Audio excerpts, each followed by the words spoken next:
हरे। हम लोग श्रीमद् भागवतम के तृतीय स्कंद नवम अध्याय से पाठ कर रहे हैं, जहाँ ब्रह्मा जी भगवान को प्रार्थना कर रहे हैं। पिछले श्लोक में ब्रह्मा जी ने भगवान को बोला कि हे भगवान, आपकी कथा श्रवण में इतनी शक्ति है कि भक्त श्रवण के माध्यम से आपको देखता है। इसका मतलब भगवान की कथा और भगवान में कोई अंतर नहीं है। तो हम प्रतिदिन जो ये श्रीमद् भागवत का पाठ कर रहे हैं, ये वास्तव में भगवान की संगति है। और जो हरिनाम का जप है वो साक्षात भगवान स्वयं है। तो बहुत ही गंभीरता के साथ भगवान के नाम का जप और भगवान की कथा का श्रवण करना चाहिए। और उससे क्या होता है, ब्रह्मा जी बता रहे हैं कि श्रवण के माध्यम से हृदय शुद्ध हो जाता है।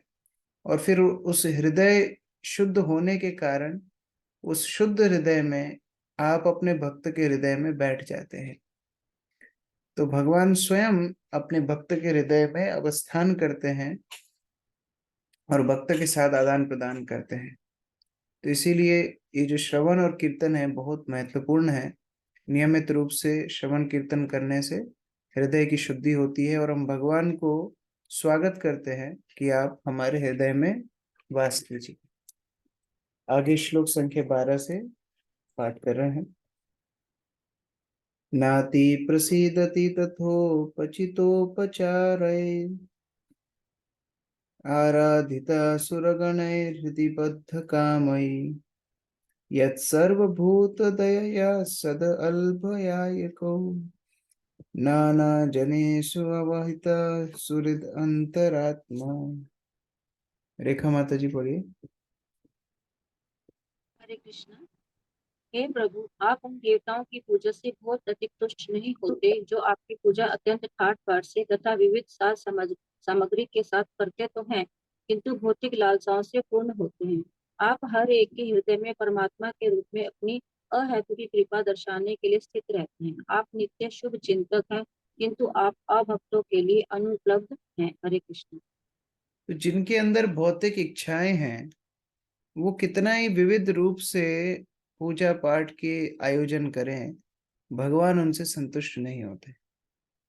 और आप देवी देवताओं जितने महान भी बन जाएं तो भी यदि भौतिक लालसा हृदय में है तो हम भगवान को प्रसन्न नहीं कर सकते। यद्यपि भगवान हर जीव के हृदय में परमात्मा रूप से बैठे हुए हैं, लेकिन वो परमात्मा सक्रिय नहीं रहते हैं, वह एकदम उदासीन रहते हैं। जैसा जैसा जीव चाहता है वैसा वैसा उसको करने देते हैं। लेकिन जब भगवान के साथ आदान प्रदान करना है, जब भगवान के साथ भक्त को संबंध अपना पुनः स्थापित करना है, तो उसको भौतिक लालसाओं को अपने हृदय से बाहर निकालना होगा। तो यहाँ पर ब्रह्मा जी बोल रहे हैं कि भगवान बड़े बड़े देवता बड़े बड़े साज सामग्री लेकर के आपकी पूजा करते हैं, लेकिन क्योंकि उनके हृदय में भौतिक लालसाएं हैं, आप उनसे प्रसन्न नहीं होते। राहुल प्रभु पढ़िए। श्री कृष्ण प्रभु जी, दंडवत प्रणाम। तात्पर्य: भौतिक मामलों के लिए नियुक्त प्रशासक देवलोक के देवता भी भगवान के भक्त है, किंतु इसी के साथ भौतिक ऐश्वर्य तथा इंद्रिय तृप्ति के लिए उनमें भौतिक ऐश्वर्य तथा इंद्रिय तृप्ति के लिए इच्छाएं होती है। भगवान इतने दयालु है कि उन्हें उनकी इच्छा से अधिक समस्त प्रकार का भौतिक सुख प्रदान करते हैं, किंतु वे उनसे तुष्ट नहीं रहते, क्योंकि वे शुद्ध भक्त नहीं है। भगवान यह नहीं चाहते कि उनके असंख्य पुत्रों जीवों में कोई भी तीन तापों वाले भौतिक जगत में रहकर जन्म मृत्यु बुढ़ापा तथा रोग के भौतिक कष्टों को लगातार भोगता रहे।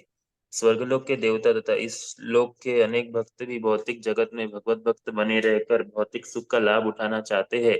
वे जीवन के निम्न पद पर आ गिरने का जोखिम उठाकर ऐसा करते हैं जिससे भगवान उनसे असंतुष्ट रहे। शुद्ध भक्तों को न तो किसी भौतिक भोग की आकांक्षा रहती है, न ही वे उनसे विमुख रहते हैं। वे भगवान की इच्छाओं से अपनी इच्छाओं को जोड़ देते हैं और अपने लिए वे कुछ भी नहीं करते। इसका उत्तम उदाहरण अर्जुन है। अर्जुन अपनी भावनाओं से पारिवारिक स्नेहवश युद्ध नहीं करना चाहता था, किंतु भगवत गीता सुनने के बाद उसने भगवान की इच्छा के लिए लड़ना स्वीकार किया। अतएव भगवान शुद्ध भक्तों से अत्यधिक संतुष्ट रहते हैं, क्योंकि वे उन अपनी इंद्रिय तृप्ति के लिए कर्म न करके एकमात्र भगवान की इच्छा अनुसार कर्म करते हैं। परमात्मा रूप में वे हर एक के हृदय में सदैव स्थित रहते हैं और हर एक को अच्छी सलाह से लाभ उठाने का अवसर प्रदान करते हैं। अतः हर व्यक्ति को चाहिए कि इस अवसर का लाभ उठाते हुए पूर्ण मनोयोग से केवल उन्हीं की दिव्य प्रेमा भक्ति करे। किंतु अभक्त गण न देवताओं जैसे होते हैं न शुद्ध भक्त जैसे, अपितु वे भगवान के साथ दिव्य संबंध बनाने से विमुख रहते हैं। उन्होंने भगवान के प्रति विद्रोह किया है, इसलिए उन्हें निरंतर अपने कर्मों का फल भोगना पड़ता है। भगवत गीता अध्याय 4 श्लोक संख्या 11 में कहा गया है। राहुल प्रभु ठीक है। तो यहाँ पर बताया जा रहा है किस प्रकार भगवान केवल शुद्ध भक्ति से ही संतुष्ट होते हैं। जब तक हृदय में कल्मश रहेंगे तब तक हम भगवान को संतुष्ट नहीं कर सकेंगे। तो शुद्ध भक्त की पहचान क्या है कि वे भौतिक इच्छाओं की आकांक्षा नहीं करता और भगवान के ऊपर पूर्ण रूप से आश्रित रहता है।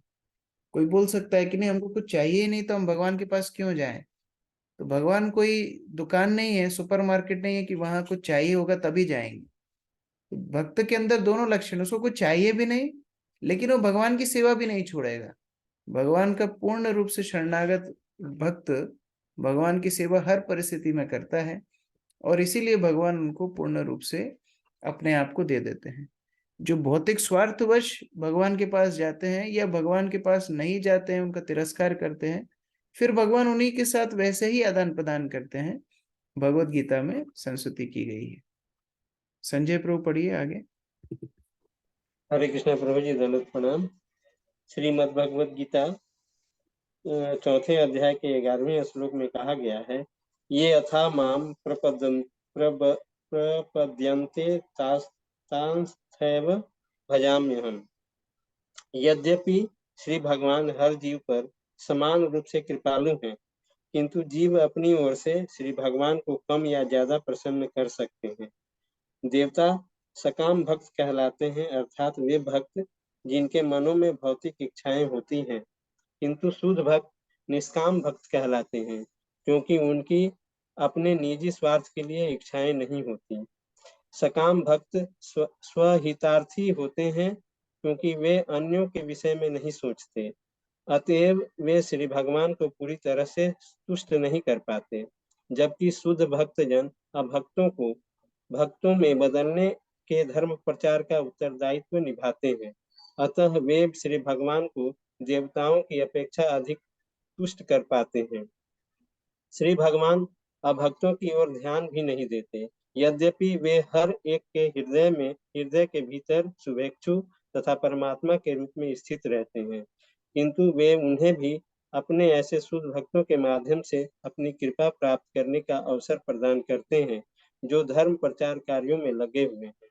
कभी कभी श्री भगवान स्वयं ही धर्म प्रचार के कार्यों के लिए अवतरित होते हैं, जैसा कि उन्होंने श्री चैतन्य महाप्रभु के रूप में किया था, किंतु अधिकांशतया वे अपने प्रामाणिक प्रतिनिधियों को भेजते हैं और इस तरह वे भक्तों के प्रति अपनी अहत्व की कृपा प्रदर्शित करते हैं। श्री भगवान अपने शुद्ध भक्तों से इतने तुष्ट रहते हैं कि वे उन्हें धर्म प्रचार की सफलता का श्रेय देना चाहते हैं, यद्यपि वे इस कार्य को स्वयं कर सकते थे। सकाम भक्तों की तुलना में अपने शुद्ध निष्काम भक्तों के साथ उनकी तुष्टि का यही संकेत है। श्री भगवान ऐसे दिव्य कार्यों के साथ ही पक्षपात के आरोप से मुक्त रहते हैं और अपने भक्तों के साथ अपनी प्रसन्नता प्रकट करते हैं। अब प्रश्न यह उठता है, यदि श्री भगवान अभक्तों के हृदय में भी स्थित रहते हैं, तो फिर वे भक्त बनने हेतु प्रेरित क्यों नहीं होते? इसका उत्तर यह दिया जा सकता है कि ढीठ अभक्त उस बंजर या ऊसर खेत की तरह है, जहाँ कोई भी कृषि कार्य सफल नहीं हो सकता है। श्री भगवान का भिन्नांश होने से प्रत्येक पृथक जीव को स्वल्प स्वतंत्रता प्राप्त है और इस स्वल्प स्वतंत्रता का दुरुपयोग करके अभक्त गण श्री भगवान तथा धर्म प्रचार के कार्य में लगे उनके शुद्ध भक्त दोनों ही के प्रति अपराध पर अपराध करते जाते हैं। ऐसे कार्यों के परिणाम स्वरूप वे ऊसर खेत की तरह बंजर बन जाते हैं, जिसमें उत्पादन कर पाने की कोई शक्ति नहीं रहती। हरे कृष्ण। महत्वपूर्ण तात्पर्य है। प्रभुपाद बता रहे हैं कि कैसे अभक्त लोग कभी भी भगवान को संतुष्ट नहीं कर पाएंगे, क्योंकि भौतिक इच्छाओं के चलते वो स्वयं को नुकसान पहुंचाते हैं, दूसरों को नुकसान पहुंचाते हैं। लेकिन भगवान के भक्त इतने निस्वार्थ होते हैं, उनको स्वयं को तो भौतिक आकांक्षा है ही नहीं, वो तो सिर्फ भगवान की सेवा ही करना चाहते हैं, लेकिन वो दूसरों को भी भगवान की सेवा में लगाते हैं, दूसरों को भी अवसर देते हैं कि वो अपने कल्मशों को शुद्ध करें और भगवान की सेवा में आकर के लग जाए। ये शुद्ध भक्त हैं। शुद्ध भक्तों के हृदय को उपजाऊ जमीन के साथ तुलना की गई है। हम चैतन्य चरितामृत में देखते हैं कि ब्रह्मांड भ्रमिते कौन भाग्यवान जीव, गुरु कृष्ण प्रसादे पाए भक्ति लता बीज। बहुत भाग्यवान वो जीव होते हैं कि गुरु कृष्ण की कृपा से उनको भक्ति रूपी बीज मिल जाता है। अब बीज तो मिल गया, लेकिन बीज रोपण करना, उसको उगाना, ये भक्त की जिम्मेदारी होती है। और भक्ति हृदय में फलित फूलित होती है। हृदय अगर बंजर है तो भक्ति कैसे बढ़ेगी? उसी प्रकार से अभक्त लोग क्यों दुर्भाग्यशाली हैं, क्यों अभागे हैं? क्योंकि उनके हृदय में इतने भौतिक कल्मशों के पत्थर पड़े हुए हैं कि वो बीज उगेगा कैसे? इसीलिए अपने हृदय को श्रवण कीर्तन के माध्यम से शुद्ध करके भक्त लोग भगवान की सेवा में संलग्न होते हैं और प्रयास करते हैं कि उनका हृदय हमेशा शुद्ध रहे, कल्मशों से मुक्त रहे। श्लोक संख्या 13। पुंसामतो विविध कर्म भीर अधबारदय दानेन चोग्र तपसा परिचर्यया च आराधनम भगवतस्तव सत्क्रियार्थो धर्मो रिपिता करहिचित म्रियते न जत्र। भूपेंद्र प्रभु पढ़िए। हरे कृष्ण प्रभु। किंतु वैदिक अनुष्ठान, दान, कठोर तपस्या तथा दिव्य सेवा जैसे पुण्य कार्य भी जो लोगों द्वारा सकाम फलों को आपको अर्पित करके आपकी पूजा करने तथा आपको तुष्ट करने के उद्देश्य से किए जाते हैं, लाभप्रद होते हैं। धर्म के ऐसे कार्य व्यर्थ नहीं जाते। तो यद्यपि श्रवण कीर्तन सर्वश्रेष्ठ है, लेकिन उसके अलावा भी जो वेदों में वर्णित अनुष्ठान है, दान, तपस्या इत्यादि कर्म है, अगर उनको भी भगवान की संतुष्टि के लिए किया जाए, अगर उनको भी भगवान की प्रसन्नता के लिए किया जाए, तो फिर भी वह लाभप्रद होंगे। धीरे धीरे धीरे जीवात्मा की आध्यात्मिक उन्नति होगी। आयुष प्रभु पढ़िए। इसका मतलब है जब भी हम कोई भी अनुष्ठान करते हैं, जब भी हम कोई भी व्रत तप इत्यादि करते हैं, भगवान के उद्देश्य के लिए होना चाहिए, भगवान की संतुष्टि के लिए होना चाहिए। जब उसमें स्वार्थ हो वह भौतिक बन गया, जब उसमें डर हो वो भौतिक बन गया। कई बार लोग भक्ति में आने के बाद भी कई कई महीनों बाद, कई कई सालों बाद जप कर रहे हैं, बट फिर भी उनके अनेक अनेक व्रत चलते रहते हैं, शुक्रवार का, गुरुवार का, संतोषी माता का, सावन का, इसका उसका। जरूरी नहीं है। भगवत चेतना में वृद्धि यदि करना है तो शास्त्र अनुसार चलना होगा। शास्त्र यहाँ पर प्रमाणित रूप से बोल रहे हैं सारे व्रत तप इत्यादि भगवान की संतुष्टि के लिए होते हैं। तो अभी डाइटिंग करना है व्रत करके तो बात अलग है, लेकिन आध्यात्मिक उन्नति तभी होगी जब हम शास्त्र अनुसार अपने आध्यात्मिक उन्नति में आगे बढ़ना चाहेंगे। आयुष प्रभु पढ़िए। हरे कृष्ण प्रभु जी, दंडवत प्रणाम। तात्पर्य: परम भक्ति जो 9 विभिन्न आध्यात्मिक कार्य तथा श्रवण कीर्तन स्मरण अर्चन वंदन इत्यादि द्वारा संपन्न किए जाते हैं, तड़क भड़क वाले स्वभाव के लोगों को कभी भी अच्छी नहीं लगती। वे भौतिक बाह्य अनुष्ठानों तथा सामाजिक धार्मिक दिखावे के दूसरे खर्चीले प्रदर्शनों से अधिक आकृष्ट होते हैं। वे किंतु वैदिक आदेशों के अनुसार विधि यह है कि सारे पुण्य कर्मों के फल परमेश्वर को अर्पित किए जाए। श्रीमद् भगवद गीता 9.27 में श्री भगवान यह मांग करते हैं कि मनुष्य दैनिक कार्यों में जो भी करे, यथा पूजा, यज्ञ तथा दान, उन सबका फल एकमात्र उन्हें ही अर्पित किया जाए। परमेश्वर को पुण्य कर्मों के फलों का यह अर्पण श्री भगवान की भक्ति का एक लक्षण है, जिसका स्थायी मूल्य होता है, जबकि अपने लिए उन फलों का भोग केवल क्षणिक ही होता है। श्री भगवान के निमित्त किया गया कोई भी कार्य स्थायी निधि है और यह श्री भगवान की शुद्ध भक्ति तथा भक्ति तक क्रमश उन्नति के लिए अदृश्य पुण्य के रूप में संचित होती है। यह अलक्षित पुण्य कर्म एक न एक दिन परमेश्वर की कृपा से पूर्ण भक्ति के रूप में प्रतिफलित होंगे। अतएव परमेश्वर के निमित्त किए गए किसी भी पुण्य कर्म की संस्तुति यहाँ पर उन लोगों के लिए भी की जाती है जो शुद्ध भक्त नहीं है। हरे कृष्ण प्रभु। हम लोगों को जब बताते हैं कि आप श्रवण कीजिए, कथा सुनिए, प्रभुपाद जी की पुस्तकें पढ़िए, आप जप कीजिए, तो उतना उत्साह नहीं होता है। लेकिन यज्ञ रख दो, अरे आप हमारे अभी मंदिर में आइए, हम यज्ञ कर रहे हैं, आप यजमान हैं, तो तुरंत नहा धो के सुबह 6 बजे आकर के बैठ जाएंगे। लेकिन उनको बोलो कि नहीं नहीं, राधे श्याम प्रभु आए हैं, थोड़ा कथा में आओ, प्रवचन में आओ, तो प्रभु जी ये हो गया था, प्रभु जी वो हो गया था। ये क्या है? वास्तव में भगवान के श्रवण कीर्तन की वजह, श्रवण कीर्तन के लिए रुचि नहीं है, जो कि सर्वश्रेष्ठ है। लेकिन जो विधि विधान बचपन से देखते आ रहे हैं, जो अनुष्ठान, बड़े बड़े यज्ञ तपस्या इत्यादि देखते आ रहे हैं, उनके लिए ज्यादा रुचि है। तो ब्रह्मा जी बोल रहे हैं ठीक है, रुचि है, तो उनको भी भगवान के लिए करना चाहिए। देवी देवताओं के लिए, पितरों के लिए, भूत प्रेतों के लिए, जिंदों के लिए, उनके लिए ये सब नहीं करना चाहिए। अगर उनके लिए करेंगे तो फिर भौतिक ही रह गया। कम से कम अपनी प्रवृत्तियों को भगवान की सेवा में लगाना सीखना चाहिए। इस तरह ब्रह्मा जी बोल रहे हैं। शाश्वत स्वरूप महिषैव निपीत भेदा मोहाय बोधधिनस् दिशनाय नमः परस्मै विश्वोद्भव स्थिति लयेषु निमित्त लीला रासाय ते नमः इदम चक्रमेश्वराय। यमुना माता जी पढ़िए।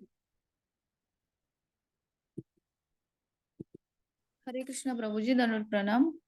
मैं उन परब्रह्म को नमस्कार करता हूँ जो अपने अंतरंग शक्ति के द्वारा शाश्वत विशिष्ट अवस्था में रहते हैं। उनका विभेदित न किया जा सकने वाला निर्विशेष स्वरूप आत्म साक्षात्कार हेतु बुद्धि द्वारा पहचाना जाता है। मैं उनको नमस्कार करता हूँ जो अपनी लीलाओं के द्वारा विराट जगत के सृजन, पालन तथा संहार का आनंद लेते हैं। हरे कृष्ण। भगवान का नमस्कार करते हुए आगे प्रार्थना कर रहे हैं। इस प्रकार भगवान स्वयं अपनी अंतरंगा दिव्य शक्ति, आध्यात्मिक शक्ति में ही अवस्थान करते हैं, और उनका जो आध्यात्मिक प्रकाश है, आलोक है, वह प्रकाश चिन्मय है, जिसको ब्रह्म ज्योति बोला जाता है। और जो आध्यात्मिक उन्नति में काफी पारंगत हैं, अपनी बुद्धि के ज्ञान के माध्यम से उस ब्रह्म ज्योति तक पहुंचते हैं।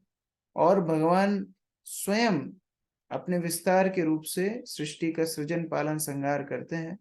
सभी उद्देश्यों से ब्रह्मा जी भगवान को नमस्कार कर रहे हैं।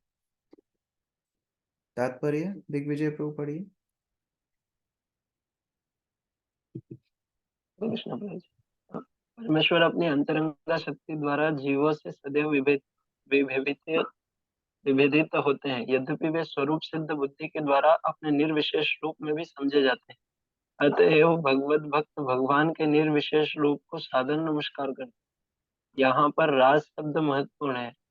रास नृत्य भगवान कृष्ण द्वारा गोपियों के संग में वृंदावन में संपन्न किया जाता है, और गर्भोदक्ष ईसाई विष्णु भी अपनी उस बहिरंगा शक्ति के साथ रास के भोग में लगे रहते हैं, जिसके द्वारा वे संपूर्ण भौतिक जगत का सृजन, पालन तथा संहार करते हैं।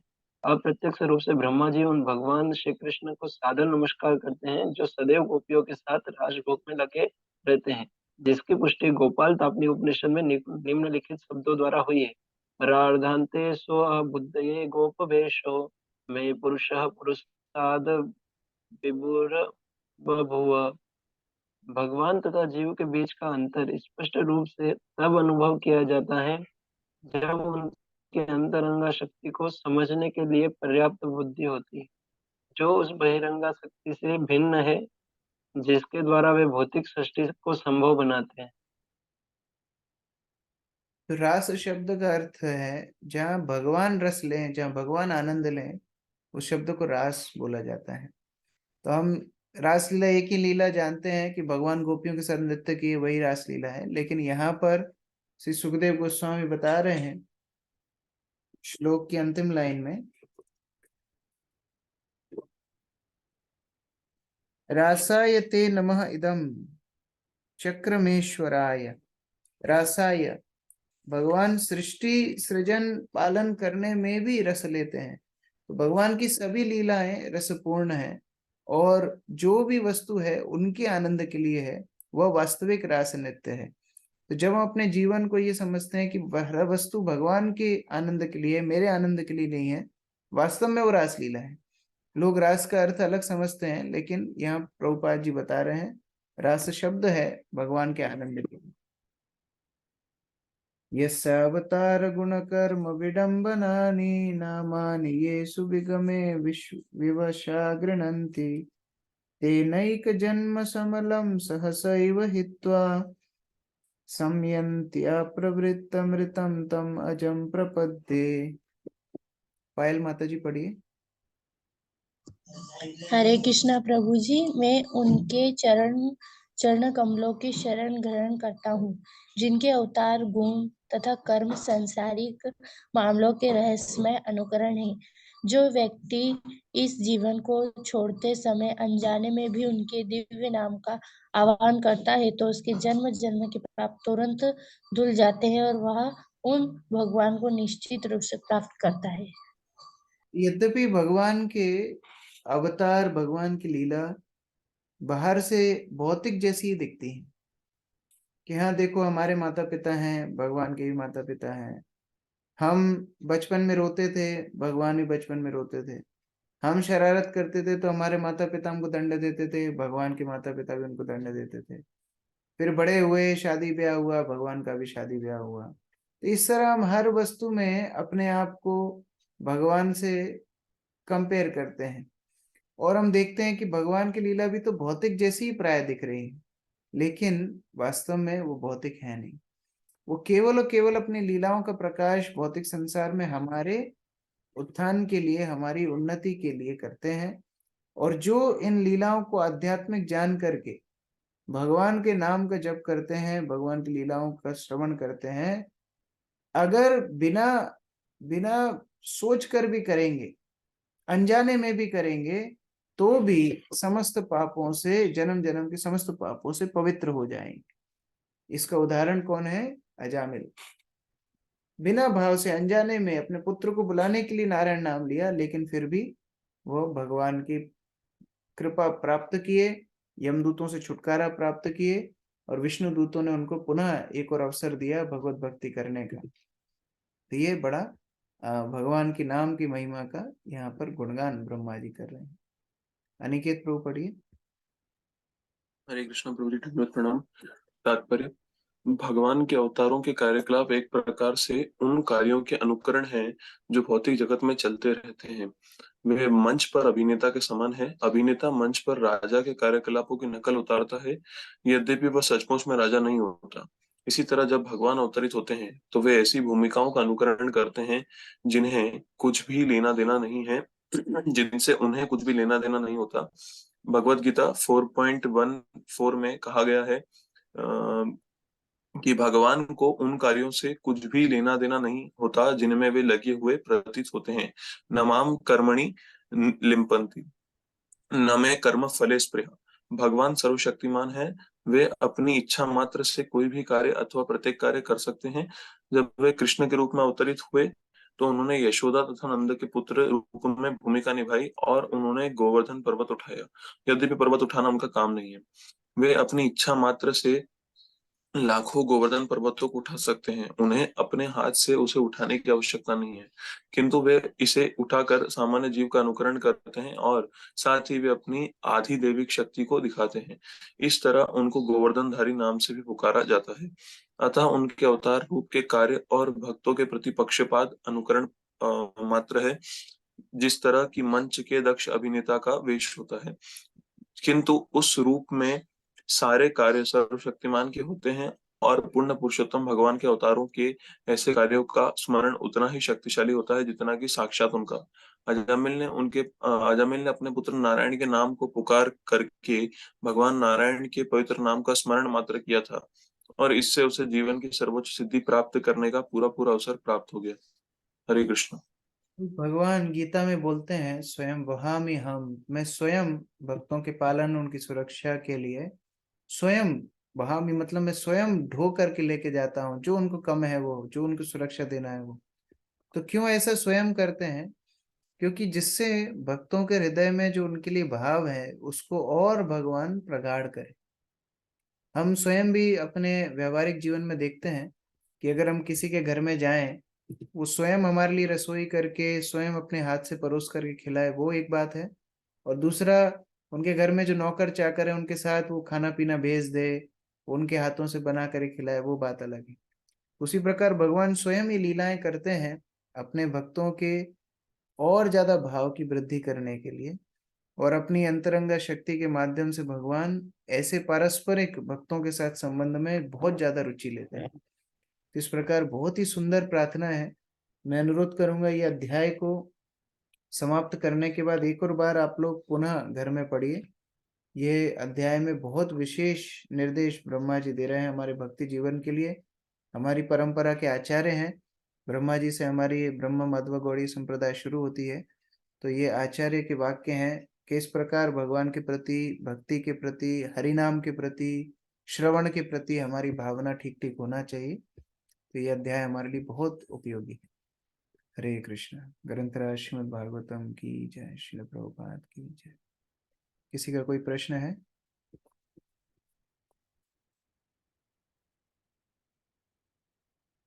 ठीक है, हरे कृष्ण। श्रील प्रभुपाद की जय। तो एक क्वेश्चन था, जैसे कि ब्रह्मा जी भगवान को प्रथम, मतलब इस सृष्टि का प्रथम जीव होने के बाद 1000 सालों तपस्या करने के बाद भगवान को सटीक मतलब जैसे भगवान ईश्वर परम कृष्ण सच्चिदानंद में विद्या, तो जब हम प्रचार करते हैं कई बार देखते हैं कि व्यक्ति तो कितने जीवों, कली सत्य तृतीया द्वापर के बाद कली में आया, उसके बाद इतने घूम के आने के बाद भी शास्त्रों को नहीं पढ़ रहा है और भगवान को भी निंदा कर रहा है, और समझ नहीं पा रहा है कि जैसे अभी अभी तात्पर्य में आया था कि व्रत मतलब है कि कृष्ण के शास्त्रों को पढ़ने के बाद ब्रह्मा जी व्रत बता रहे हैं कि क्या व्रत होना चाहिए।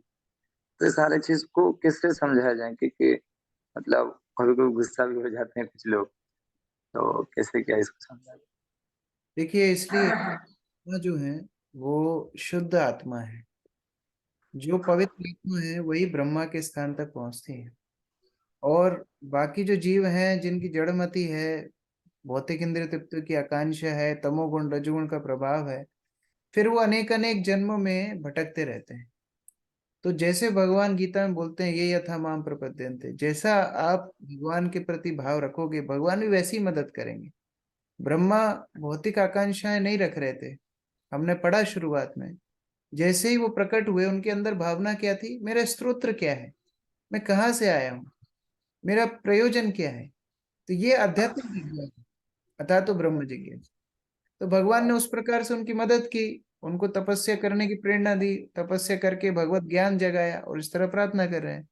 हम सुबह उठते ही क्या ढूंढते हैं, आज पारण का समय कितने बजे है, क्या बना के खाऊंगा, 8:15 बजे तक तो पारण है, पराठे बनाऊंगा। हमें भी भगवान वही बिरयानी पराठे के लिए ही चेतना देते हैं। ये यथा माम प्रपद्य थे। कम से कम भावना हमारी ये होना चाहिए कि हमको शुद्ध होना है। हमारे अंदर भावना अगर ये होगी शुद्ध होना है, जितने भी अनर्थ हो भगवान वैष्णव से हमारी मदद करेंगे। लेकिन हम वैष्णवों से ही लड़ने लगेंगे, नहीं प्रभु जी आपको क्या पता हमारे व्रत कितने इंपॉर्टेंट है, 100 साल से हम व्रत करते आ रहे हैं, हमारे परिवार में पूरे पीढ़ी दर पीढ़ी व्रत आ रहे हैं, आप बोल रहे व्रत मत करो, भगवान के लिए करो। तो 100 साल से जो गलती करते आ रहे हो वो 200 साल और करोगे। शास्त्र की बात नहीं मानना ये गलती है। तो मान लो परिवार में 100 साल से जो गलती चल रही है आगे भी चलती रहेगी, ये मूर्खता है। हम वैष्णवों के शरण लेकर के भक्ति का अनुसरण यदि करेंगे भगवान उसी तरह कृपा करेंगे जैसे ब्रह्मा के ऊपर करी। लेकिन अगर हम उन्हीं के ऊपर कोपित हो जाएंगे और अपनी भावनाओं को अशुद्ध रखने के लिए प्रयास करेंगे, तो फिर भगवान कैसे मदद करेंगे। थैंक यू प्रभु। हरे कृष्ण। भूपेंद्र प्रभु। हरे कृष्ण प्रभु, दंडवत प्रणाम। प्रभु जी, जो ये व्रत की बात हो रही है, तो मुझे मतलब जैसे एकादशी का तो अपन व्रत करते हैं, तो और कौन कौन से व्रत कर सकते हैं? जो वैष्णव परंपरा में व्रत हैं, जैसे हम जन्माष्टमी, राधाष्टमी, रामनवमी, वामन द्वादशी, नरसिंह चतुर्दशी, नित्यानंद त्रयोदशी, गौर पूर्णिमा, ये जो भगवान विष्णु तत्व संबंधित जो आविर्भाव तिरुभाव दिवस हैं, इनमें हम करते हैं। आविर्भाव ही होता है भगवान का, तिरुभाव तो होता नहीं है। इसके अलावा हमारे जो आचार्य हैं, जैसे शिल प्रभुपाद, उनके गुरु महाराज भक्ति सिद्धांत सरस्वती, गौर किशोरदास बाबा जी, उनके आविर्भाव तिरुभाव में व्रत करना चाहिए कि उनकी कृपा से हमको भक्ति मिल रही है। और एकादशी व्रत, इसके अलावा और कुछ व्रत करने की जरूरत नहीं है। इसके अलावा श्रवण कीर्तन में ज्यादा मन लगाना चाहिए। बाकी कुछ भी भौतिक आकांक्षाओं के लिए जितने व्रत, तप, तपस्या, तीर्थ यात्रा, जो कुछ होता है वो सब करने की कोई आवश्यकता नहीं। ये शास्त्र का सिद्धांत है। ठीक है। हाँ, और प्रभु जी जो अपन श्राद्ध करते हैं अपने पितरों के लिए, वो श्राद्ध इत्यादि कर सकते हैं, लेकिन वैष्णव परंपरा से करना चाहिए जो शास्त्र में बताया है। कई बार श्राद्ध में लोग प्याज लहसुन का खाना चढ़ा देते हैं। मैंने तो यहाँ तक देखा है कि अरे हमारे बाबूजी को, लोग बोलते हैं इस तरह, अरे हमारे बाबूजी को बीड़ी सिगरेट पसंद थी तो वो बीड़ी का पैकेट रखते हैं। ये सब काम नहीं करना चाहिए। भगवान का राजभोग प्रसाद लेकर के भगवान का महाप्रसाद उनके उद्देश्य से चढ़ाना चाहिए, जिससे उनको भी भगवान की कृपा प्राप्त हो। तो भगवान की कृपा याचना करने के लिए सारे संस्कार करने हैं, कोई भी हो, उसको वैष्णव पद्धति से करना है। ठीक है। जी प्रभु, जी प्रभु, बहुत बहुत धन्यवाद। विनोद प्रभु।